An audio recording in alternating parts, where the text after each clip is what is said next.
have a special topic I've been thinking about because I've been working my colts lately. So I'm going to be talking about building confident colts. And I am using the term colts as a general young horse term, not as the technical term of just a boy horse. So first off, it's going to start with you as the rider. You need to be confident in yourself and your own abilities, which is going to involve having a confident seat and having a understanding of working with horses, of understanding how a horse works. So again, basic horsemanship is needed. Starting colts is not just for someone just because they want to do a baby or have the experience of doing their own.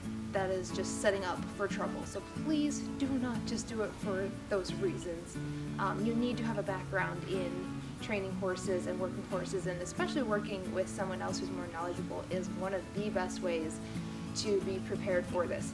But kind of beside the point. Anyway, building confident colts comes down to you having a confident seat, you being able to ride out anything, because colts are going to bring things. They're going to have energy, they are going to have reactions because there are things going to be happening that they're not used to, they're not familiar with, and they're not settled with.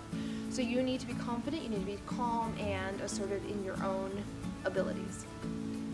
Alright, a big part of starting colts is actually making sure they are mentally and physically prepared for what you're going to be asking of them. I start them 2 years old. That's my preference. I start them lightly. I don't ride excessively. I don't ride long things. But anyway, mentally preparing them is a huge thing. Having them disciplined already on the ground, and especially desensitized already to a lot of things is going to help you out so much in already building that. That comes back to that trust and respect relationship that we build from the very beginning, that bond relationship. And when you have all that in place, the horse will mentally and emotionally be ready to process the training and to take it in an understanding way, not just learn a lesson and then lose it and have to be retaught again. I've actually found some of my colts, I can let them sit and I go back to it and they still have it all, they still remember it, and I feel like that's because they have been prepared very well. I try to do my best at making sure they're ready for the next step, that we gradually increase it. I don't just throw a ton at them. Colts can tend to have a shorter attention span, just like kids. Not always. Some grow up, some mentally mature faster than others. I can say as an example, Chino and Gideon. They're both coming 3-year-olds, and Chino I've had from day one. He was born here. I was there watching him be born, so I have handled him every day. Well, not every day. He's been away from here for a little bit, but I have had personal contact with him since he was born.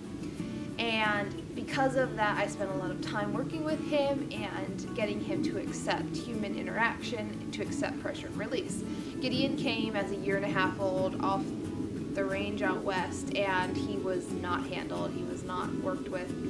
And I don't really know that that's the deciding factor of their differences. I feel like a lot of it's breeding, but Gideon, I feel mentally is not as far along as Chino is. I feel like Gideon has kind of that little kid mentality still, where he's still processing and learning how to work through things.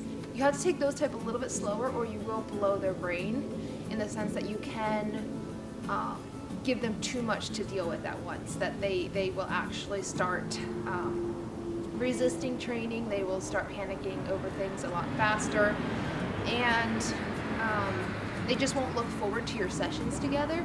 So avoid overworking them, overstressing them. That's not a good thing. It's not a good thing with any horse at all, or anything really. And another aspect of that is not introducing them to concepts that are too mature for them at the moment. And my thought that just goes along with that would be a horse that is still learning to move out, to engage themselves, to just be willing to move forward, just working on that consistent walk, chart, canter, and stop and back up. A horse like that is not one you want to start working on the collection, on finessing yet, until they have the basics down, because at that point you can overwhelm them with too advanced things. And with all that being said, young horses do need pushed though, but they need pushed in the sense that you are going to have to keep after them in order to keep them moving, to keep them motivated. So it's not saying that you need to keep pushing them to progress, but actually keep that forward momentum going, because young horses get this stage called like sticky foot stage, where they aren't quite settled and moving out, so they're more content just walking and trotting, and they have that like go stop, and you really have to be consistent. This is where consistency is your greatest ally. You have to stay consistent. And that whole fact is why you need to have a good seat, because when you start pushing them like that, aggressively getting after them and saying, hey, we've got to keep moving, you gotta keep going, we're not stopping here, we're not quitting here, they're gonna try some stuff. They're gonna see, you know, are you serious? Will you make them listen? And that is normally where you start having some pro hops come in. If you've got a real athletic, reactive horse, you know, full-size bucks are gonna, that could happen. So you have to watch out for those. Don't be afraid of them, but the whole thing is you must have a good seat in order to do this, and that's why you have to be prepared before you ever try to do this with your horse. And just a heads up, that bucking, a lot of times young horses will learn to buck going into the canter, and it's okay, push them through it, just keep going. I mean, as long as it's not like super aggressive and they're like mad bucking. If I have a horse that just throws in little friskiness, it's not that I allow it, but I let it go and I just push them through it. And you find that just pushing them through it makes them deal with it. And because a lot of those bucking issues is just unsettledness. They're not used to the saddle. They're not used to feeling that movement of the weight while they're moving out. You in the saddle puts a different feeling than just the saddle. So you've got to give them a little slack in that. But the next step is make sure you learn to laugh at their silliness, because things happen, things come up, and the best thing you can do is keep a positive attitude about it. Just flow through it. You just gotta flow. I was riding with one of my sisters the other day. We were riding the 2 colts, and she was not used to doing it, and she would get a little bit more worked up than I would say. She wasn't like excessively worked up, but a little bit more. And I kept telling her, you know, just chill, just roll with it, just take it, just keep riding. So it's a very important thing, and that helps them to stay flowing in that momentum. Just laugh it off, just keep going. And I'm not saying excuse aggressive and disrespectful behavior, but there is a difference between a horse being young and immature and then being having a rotten attitude. So you've got to learn to distinguish those two, and that's a different subject. We're not going into working through problems. This is just tips on how to get a solid colt. Yeah, don't overreact, don't over pick at them, like don't be nitpicky, because they will get frustrated with that again, and that will also cause them to shut down. So stay in that just relaxed, happy-go-lucky mindset when you're working with the colt. Just take it. Another point that I have is to vocally build them up and encourage them. Your words can speak life into your horse. I am not kidding. A lot of it is just because you are transferring your attitude, your emotions on them as you speak. So put what you want in your horse. Don't give them the negative. Don't yell at the junk. You know, stay on that positive side, and they're going to respond to it so much better. I've taken that very, very seriously with my colts. When Chino was just little, I could tell the things he was going to be struggling with throughout his life, just the natural tendencies he had. And some of the biggest ones where he did have a sassy attitude, and he was very reactive to things. And so I start praising him and telling him, buddy, you are going to be my big, strong boy. You are going to be confident, and you are going to be settled and secure. And I just keep telling him that. I keep reaffirming him in that. And people can be like, that's weird. He's not a human. He's just a horse. But you do transfer your emotions. Yeah, there's other aspects to that. I'm not going to go into all of that, but I wholeheartedly agree and believe that your words speak life into them. All right, give your horse positive experiences. This is what you build on. And by positive experiences, ride them with experienced horses that are stable and settled. That's what builds that strong settledness and security. But one of the best things I can say to do with a young horse is actually ride them completely alone. I love doing that. Because in a horse's natural world, they find security in their friends, their buddies, in their herd. I want to be that security. So when I take away all the distractions, when I take away all their buddies, their companions, all they have is me. And so it actually builds that relationship where the young horse looks to me for that reassurance.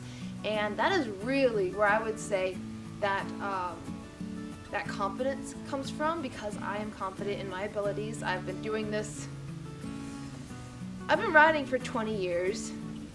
I've been training maybe 10. But I'm getting to the place where I'm pretty confident in what I'm doing now. I'm confident in my seat, in my abilities, in knowing the next step to take, and my horses feel that and they ride off of that. So starting confident young horses is fun now. It's actually really fun.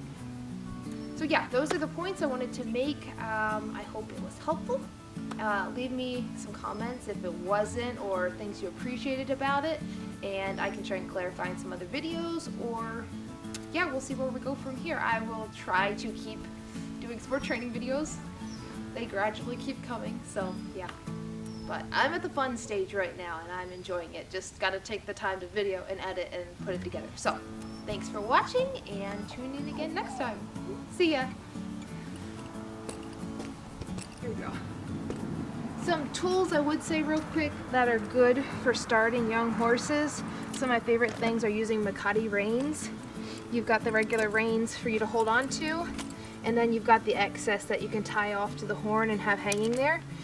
When you're working a young horse and want to keep them motivated, it's actually really hard to keep them going all the time with just using your legs, and they actually can become desensitized by overusing your legs.